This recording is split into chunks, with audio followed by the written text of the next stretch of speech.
The successful operations of the Russian Air Force against international terrorism in Syria have prompted other states to apply more effort in this direction, Upper House Speaker Valentina Matviyenko said in a recent press interview. Russia has convincingly demonstrated its military and political leadership in this war, which is important for all humanity. And this has caused other nations to become more active on the anti-terrorist front, Matviyenko told the Parliamentskaya Gazeta newspaper. Read more. Top senator says Russia to help Afghanistan fight ISIS. The top senator added that the Russian authorities had decided to move to the front line of the anti-terrorist struggle for a valid reason. We have been waging this war since the mid-1990s.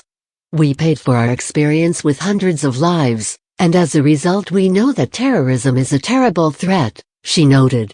She added that the current Air Force operation in Syria is being conducted to ensure the security of the Russian Federation and its citizens, but at the same time is protecting the lives of all people on Earth and the security of the human civilization itself. International terrorism can be defeated only through the joint efforts of the whole international community, Matviyenko concluded.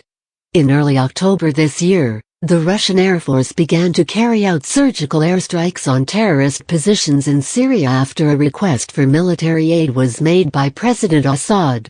The authorities emphasized that Moscow would not be involved in any ground operations. Military involvement would only be in the form of aircraft and missile strikes.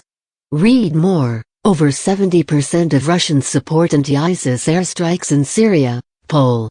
Moscow has supported Bashar Assad's government since the start of the Syrian civil war, both with supplies of military hardware and diplomatic efforts.